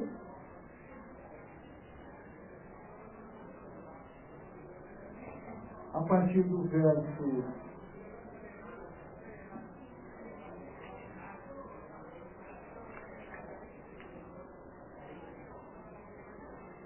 97, quando Agamenon depara com um dos pretendentes mortos, que ele conheceu em Dília, pergunta o que aconteceu. Esse pretendente, Anfimédon, narra tudo o que aconteceu. Narra que quando Odisseu se ausentou de Ítaca e passou 10 anos fora, ele e outros pretendentes se apostaram na casa, assediaram Penélope, tentaram que ela os aceitasse deles como esposo, para que pudessem ter os bens de Odisseu, etc. E narra, então, o procedimento de Penélope. Né? O procedimento de Penélope não cedendo aos pretendentes, esperando o retorno de Odisseu, né, e criando várias estratagemas para adiar a escolha dos pretendentes. E no verso 155 e seguinte, Agamenon se vê levado a comparar a atitude de Penélope com a atitude de sua esposa Clitemnestra.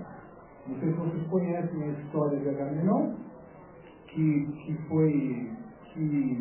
gerou a famosíssima trilogia de Ésquilo, Auricélia. Agamenon sai de Licena, a cidade da qual ele é rei, e lá deixa sua esposa Clitemnestra, que é irmã de Helena. E o esposo de Helena, Menelau, é irmão de Agamenon. Então Agamenon e Menelau são dois reis, um de Licena e outro de Esparta, e que se casam com duas filhas de Tíndaro, Helena e Clitemnestra. Né? Quando Agamenon vai para o combate, passa 10 anos em combate, retorna para casa, né, trazendo Sacres, trazendo Andrômaca, esposa de Heitor, como escrava. O Clitemnestra já tem um amante que é Egisto. E Clitemnestra e Egisto tramam o assassinato de Agamenon. E então ambos matam Agamenon, tá? E isso levará à necessidade de que o filho de ambos, Orestes, mate a própria mãe para vingar a morte do pai. Isso vai fazer com que, posteriormente, as Eríneas, as deusas da Moira primitivas, persigam Orestes, porque, ao mesmo tempo que Orestes teve que vingar a morte do pai, matando a mãe, ele agora deve ser punido por ter matado a mãe. E Ésquilo, então, produzirá o seu ciclo Auricéia, com as 3 peças, Agamenon, as Coéforas e as Anêmias, né? No qual se narram todos esses acontecimentos. Bom, nesse momento, após ouvir o relato de Anfimédon no qual fica evidente a virtude de Penélope, Agamenon diz: venturoso Ulisses, possuis mulher de uma virtude rara. Do varão que pudica amor primeiro, nunca olvidou. Ela nunca se esqueceu do seu marido. Obtém perene glória. Vejam só, a glória feminina, a glória de Penélope pela sua fidelidade ao marido durante os 20 anos em que ele ficou afastado. Há uma glória feminina agora. Né? Isso é impensável na Ilíada. A Ilíada é um poema absolutamente masculino. Que hão de inspirar e celebrar cantores. Né? Odisseu será cantado e também sua esposa Penélope, porque ambos são cada um a seu modo virtuoso. E aí ele se lamenta: quão diversa a Tindárida é a filha de Tíndaro, Clitemnestra. Quão diversa a Tindárida ao marido, o marido de Agamemnon, que ouve a donzela, odiosa nas baladas será do povo e nódula as mais seguras. Então aqui, comparando, Agamemnon lembra-se da sua história e da sua esposa Clitemnestra e constata: quem me dera que minha esposa Clitemnestra tivesse sido virtuosa como a esposa de Odisseu também. Vejam, cantar esse tipo de valor na Odisseia mostra que a Odisseia já é de fato um poema cuja tábua de valores já não é exatamente a mesma da Ilíada. Isso não quer dizer que o valor guerreiro não seja louvado, ele é, tudo isso continua sendo importante. Mas há algumas diferenças razoáveis aqui. Outra diferença interessante é o fato de que, diferentemente da Ilíada, na Odisseia, a intervenção direta dos deuses é muito mais rara. Existe, mas ela é muito menos frequente. Na Ilíada, os deuses combatem juntos com os guerreiros no campo de batalha. Há momentos em que o poeta narra que determinado guerreiro atira uma lança no outro guerreiro, mas a deusa ou o deus fulano desvia-se. Ele intervém diretamente alterando os resultados da batalha. Na Odisseia, aí as intervenções se limitam a Palas Atenas, que ficará o tempo todo velando por Telêmaco e por Odisseu, e por Poseidon, que interfere diretamente em alguns momentos contra Odisseu, criando obstáculos naturais para o seu retorno. Né? Mas numa frequência muito menor do que o que acontece nele. Próxima semana eu ainda vou falar sobre Odisseu.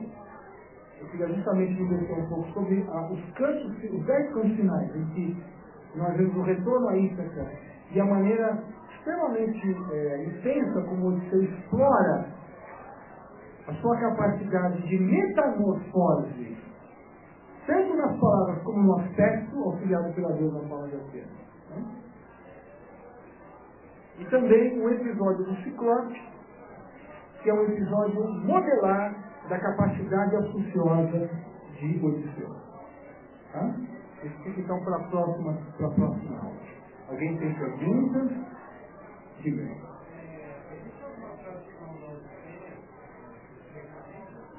Olha, além da tradução do Odorico Mendes, tem a tradução do Carlos Alberto Nunes e a do Jaime Bruno. A do Jaime Bruno é em prosa. Eu acho que no sentido é mais legível, embora a gente não perca um pouco o espírito da coisa, porque poesia está sendo em prosa sempre algo diferente. E o Carlos Alberto Nunes, se não me engano, fez uma tradução em prosa e em poesia. A do Jaime Bruno é da editora Cultre. E o do Carlos Alberto Nunes é da Ediouro. A tradução do Odorico Mendes, da Odisseia, há uma edição da editora da USP, da EDUSP, com notas explicativas feitas pelo professor Antônio Medina Rodrigues, que é professor aposentado do grego, fazendo todo o esclarecimento da terminologia do vocabulário do Odorico Mendes. Vocês viram um vocabulário bastante erudito, né, de difícil compreensão para mim.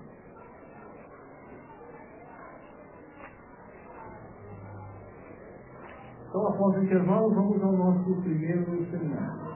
Alguém ainda não se inscreveu no seminário? Então, como eu havia dito no começo da aula, há 3 seminários com